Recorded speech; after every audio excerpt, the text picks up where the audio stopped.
What up? What's up, everybody? What's going on?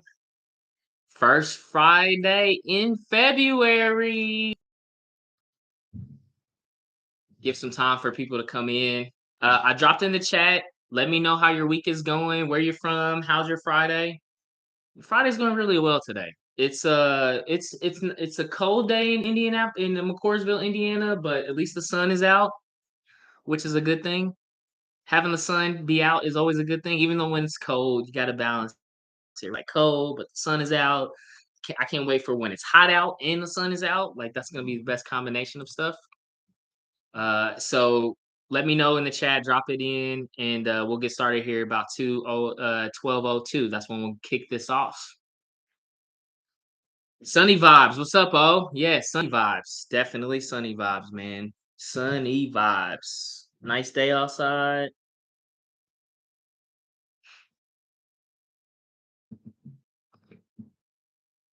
Cool. Awesome. All right, so we'll get started. Today I'm really excited to talk to you about some common objections that you'll see in your fractional CFO business. For everyone new watching this, everyone new to my channel, hi, I'm Chris Ortega. I'm the CEO of Fresh FP&A, and we provide fractional CFO and advisory services to help businesses transform and scale their finance organization. Fresh has been providing strategic financial leadership and value to CFOs, founders, boards, other CFOs, and other business leaders across the world to help them build, scale, and transform their finance organization. So everything accounting, finance, FP&A, fractional CFO, and CFO. That's everything that we talk about on the channel.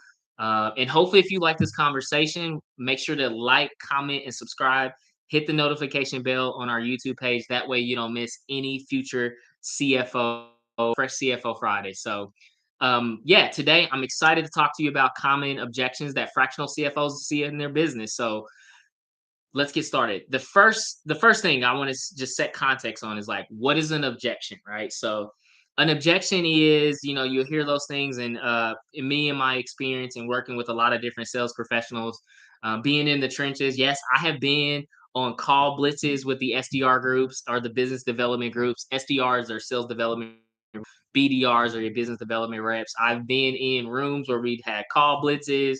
I've helped sales organizations in email correspondence. So this is a common one that I kind of come across. And objections are those things like you're in the prospecting phase, right? And let me just give you like a common sales objection that I've seen. And I've seen some great sales professionals like work around these objections like flawlessly, like tippy toeing around it. One of them that you'll see is like, I don't know if we have the budget or time to invest in this solution, right? And that's a common objection, right? Like it's a pushback to starting a project or buying a software or getting a service. That's what an objection means, right? And as you're building your fractional CFO business, any kind of business as you're coming, you're going to get that pushback. You're going to get those objections. You're going to get those, like, I don't know if this feels right kind of thing. So, part of what I want to give you here today are my top 5 objections that I kind of come across. There may be more. If you have some objections or some of them see, drop them down in the comments. Let me know some of the ones that you come across in building your business, or you've been in the sales process. What are some of those ones? Drop them in the comments. I'm curious to know what that objection was and what your response was around it. So that's what objections are. They're not a bad part. They're never a bad part of the sales process. And like, if there's no product, there's no solution, there's no service out there that is not going to have some pushback, right? Like, I've never been part of something that just don't have something to say. And if you don't have something to say, it's too good to be true, right? If you're in a sales process or in a prospecting call and it's too good to be true and there's no objection, there's no curiosity, there's no pushback, that's where like the warning red lights and the smell test goes off for me. But that's what objections are. That's why it's important. It's all part of the process, right? And part of the goal of my communication and the conversation we're here today is to give you my top 5 and then kind of go through how I handled those, how I reacted to them, what are some other ones around it. So let's jump into it. The first objection I kind of come across is, oh, Chris, like one thing I know is like fractional CFOs aren't going to be as experienced as a full time CFO. Like you're not going to have that experience level. you hear that and say, "Oh man, like you're not going to have that experience, you're not going to have that knowledge, you're not going to have that skill set, you're not going to have that mindset," right?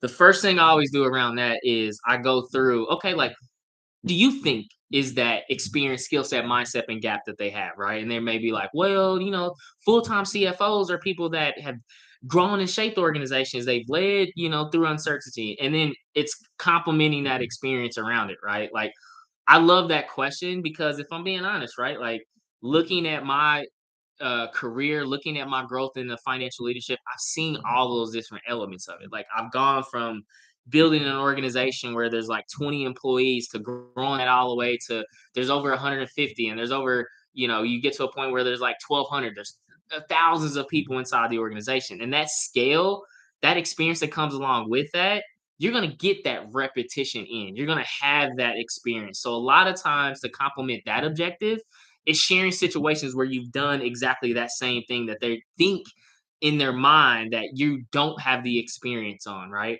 It's the same thing in like the interviewing process, right? Like people are interviewing you and looking to see that you've actually had the experience, you've had the lessons learned, you've gone through these things, you've done that sort of thing. So my common response to that is sharing the experience, directly answering exactly the concern, experience gap you think a fractional CFO have, or I may have, or my team may have. So directly answering that question. The second objection that you're going to come across is that, I like this whole fractional CFO thing, but are they going to be as committed as a full-time CFO? Because, they're fractional. They're not going to be 40 hours. Well, not 40 hours. I mean, what CFO's working 40 hours a week, right? They're going to be not as committed. My thing is the commitment side of the fractional CFO is when you think about, and this is my when you think about the leadership that you need out of your finance organization, right?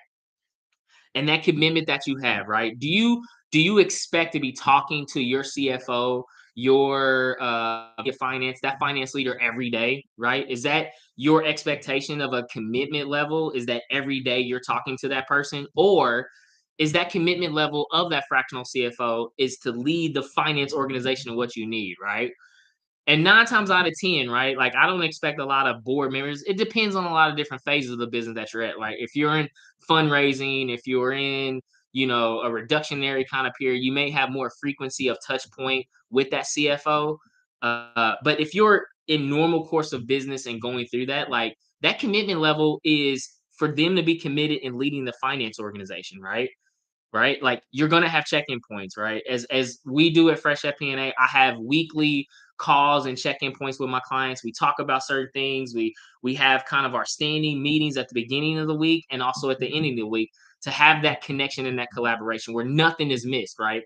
And that commitment is there. You have empowered us as Fresh FP&A to be the leaders of your finance organization, right? And just because we're doing that on a fractional capacity doesn't mean we're not committed to the business. And part of a point I always like to say to this with clients is like, you know, looking back over my experience, I've always loved the journey. I think there's the biggest experience and the biggest like comfort zone expansion, the biggest opportunities and the biggest value that I always tell clients is like we're going to be in the story, writing the story with you, right? We're not going to be that, hey, we're going to do this engagement for 3 or 4 months and you got everything and we'll move on, right? I always stress the relationship part of it is like, no, we're gonna be on this journey with you. Why do I stress that? Because like that's the kind of experience that I've had. I love coming in and you're in chapter one and you're going through these challenges to grow with that business, to grow with that CEO, to grow with that business to that business owner, right? I always position to counter this objective to say, hey, we're not another consultant. Fresh FP&A is not going to be another consultant. Fresh FP&A is not going to be another vendor, right? We're going to be a partner throughout your business journey, right? That's where we want to position ourselves. We're going to be your strategic partner through your journey as your business grows, scales, and transforms, right? That's what we're going to do. So that's kind of how I handle like objections around the commitment is that journey aspect. You want to be in that journey, right? I don't want to be another vendor. And if you want to, there's millions of other people that if you want to have that vendor relationship and it's just transactional, like there are plenty. I know there are plenty other fractional CFOs or consulting businesses that would love to do that. But positioning your value to be a part of the journey, and you're committed to leading that finance organization as that same CFO would be.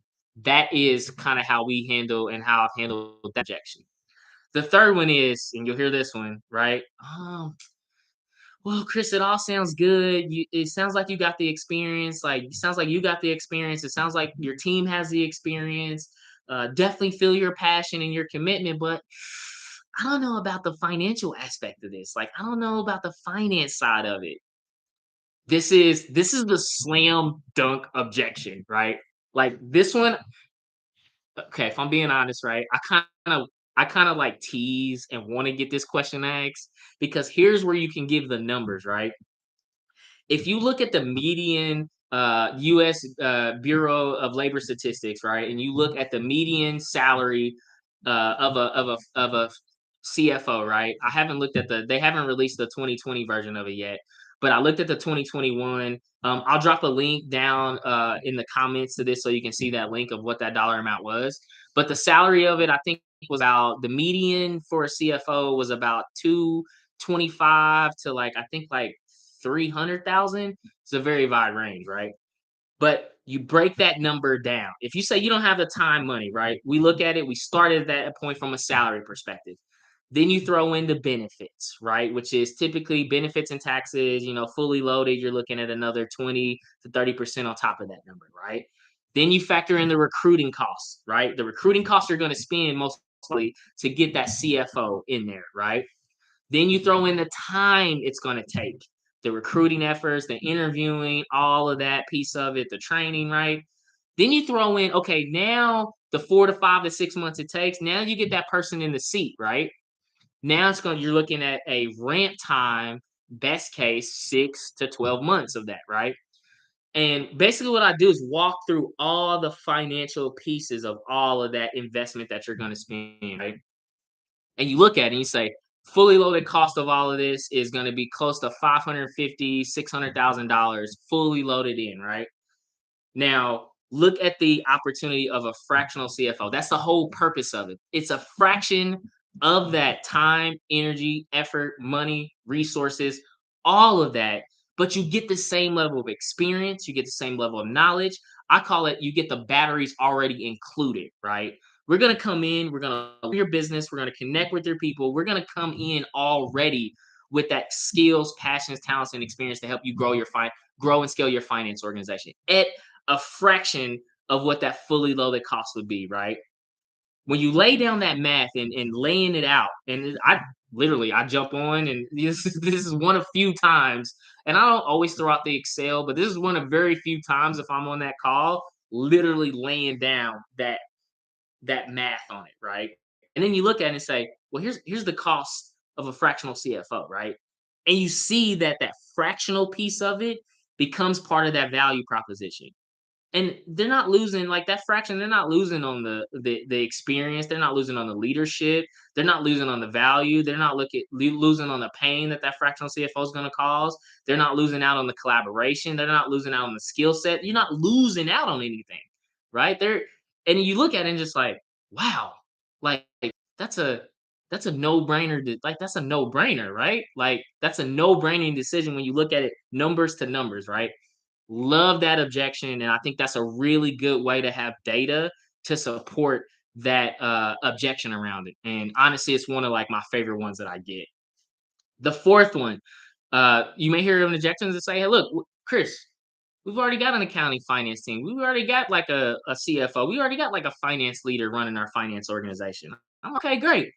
Does that finance leader, does that accounting group, that finance group do everything? Did they do everything in finance, right?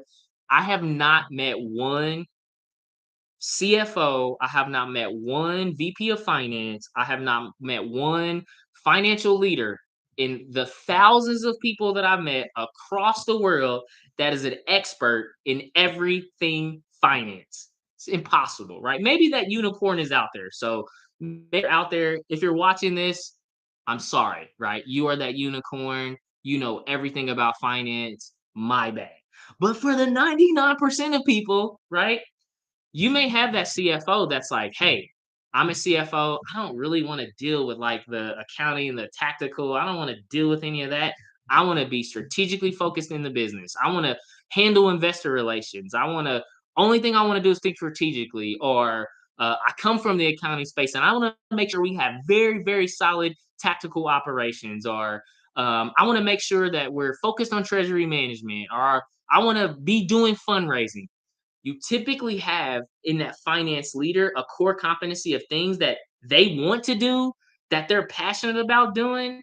And then it's this whole list of other stuff that they're just like, that's where you can have that complimentary service, right? Where it's like, hey, you're the CFO. You want to be focused on the milestone of fundraising. You don't want to be handling the budgeting, the forecasting, the strategic planning, the collaboration. You want to be exclusive as CFO focused on that next fundraising milestone and getting that, right? A fractional CFO can come in and supplement all those other areas in finance, all those other expertise that you need, all that other leadership that you need, all that other due diligence that you need in the other finance elements. That's where you can have a fractional CFO come supplement, right?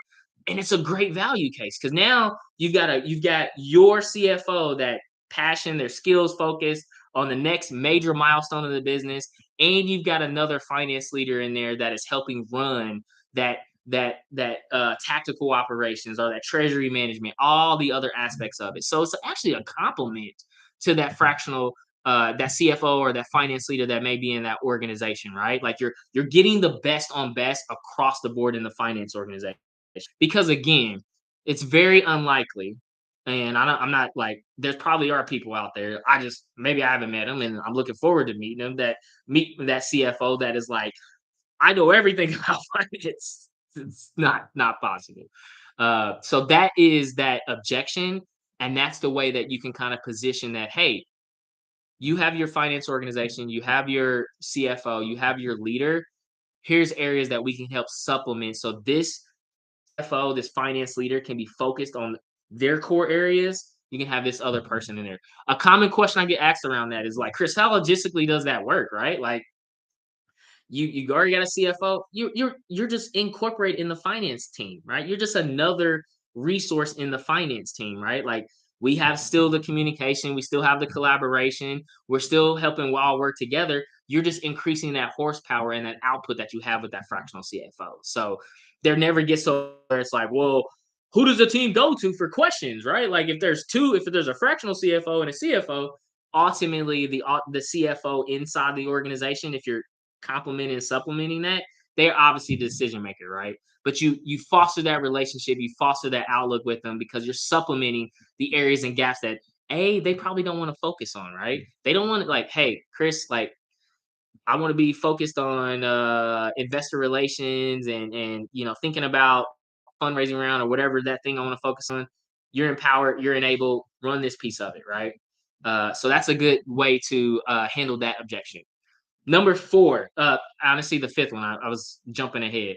The final and last common objection that I see is like, I don't have time to manage this relationship. Like, I got so many stuff on my plate. Like, I got this sales organization I got to be focused on. We have this product. We got to start resizing. I just don't have the time to focus on like another person in the relation. Like, I don't have not another time. I don't have that mental capacity. Right. Well, great.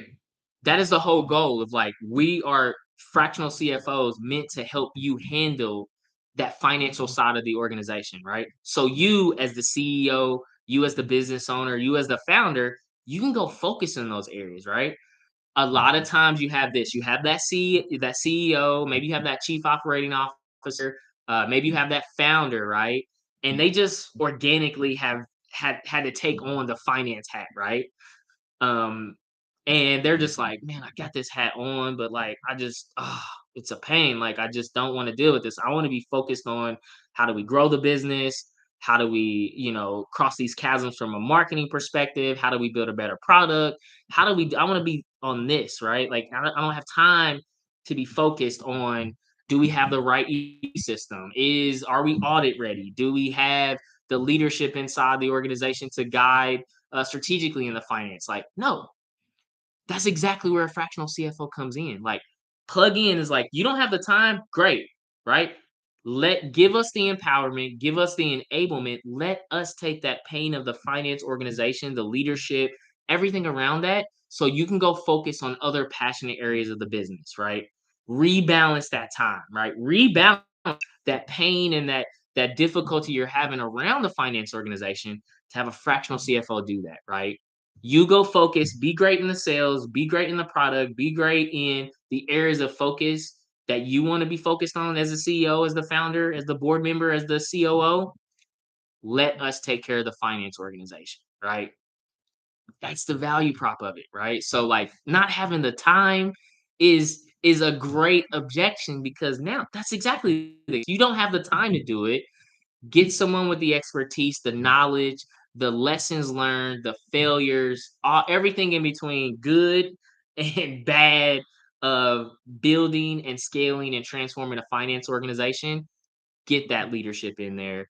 Get that time back to focus on other areas of the business that you're more passionate about. So those are the top 5 objections I come across.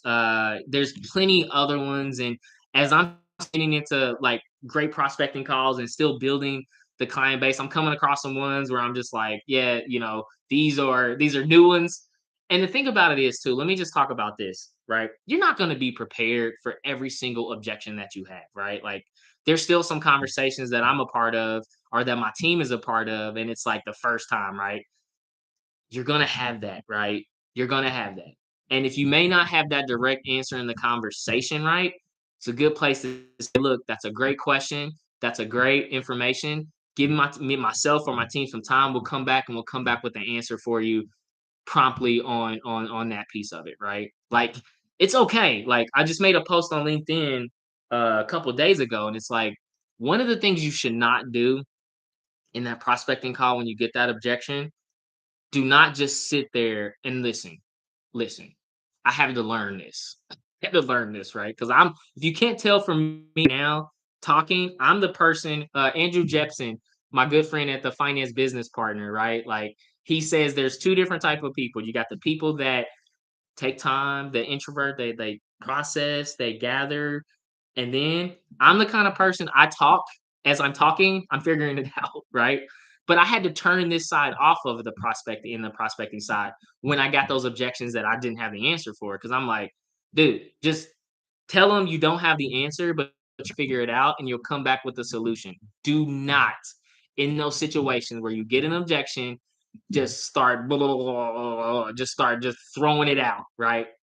Two things why you should not do that. The first reason why is just be honest about it, man. Like just be real. Like, hey, great question. I'm gonna take some time. I don't know the direct answer to you, but I'm gonna come back. I'm gonna follow with the team, and we'll get you an exact answer to that, right? And literally do that. Don't use it as a deflection, right? Don't use it as a deflection.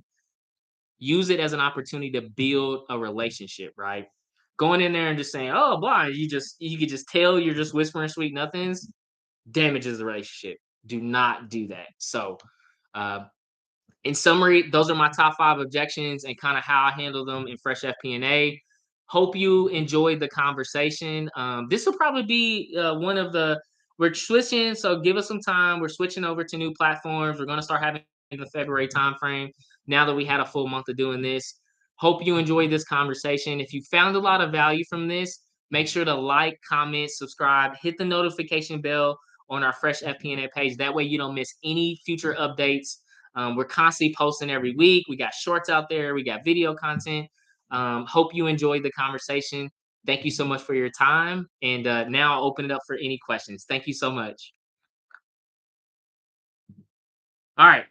Questions. Any questions? It could be about this. It could be about finance. It could be about I love using this time for anybody that asks me anything, right? Ask me any. Oh, one of the questions you have probably going to have is like, "Hey, Chris, where can I get the awesome freshest CFO shirt?" Couple weeks. We're so close. We're right at that milestone. We're going to be having all the freshest FP&A, finance, CFO gear for you to have. Who said that finance people and couldn't have swagger and have our own gear? Gonna have that. We're gonna have that here for you here shortly. So be on the lookout for that. Make sure to subscribe so you don't miss that announcement. Do fractional CFOs take the role of a full-time CFO? Yes. Yeah. So in that case, Victoria asks, does that yes. That's it's still that financial leadership that you need, but a lot of times, three things. Organizations don't have the resources to hire that full-time CFO. They don't maybe necessarily have the infrastructure yet, right? Maybe they just have an accounting team and you're just like that CFO is like a huge jump. And then also maybe they had a fractional CFO before, but they were not that strategically focused CFO, right? I get that one a lot. A lot of clients come to me and they're like, "Yeah, Chris, we got a fractional CFO, but we quickly realized in the first 3 or 4 months they're just a controller or just an accountant, and they're looking for more of that strategic leadership direction." So, great question though. The yes, so yes, and those are the 3 reasons why. What other questions? No problem.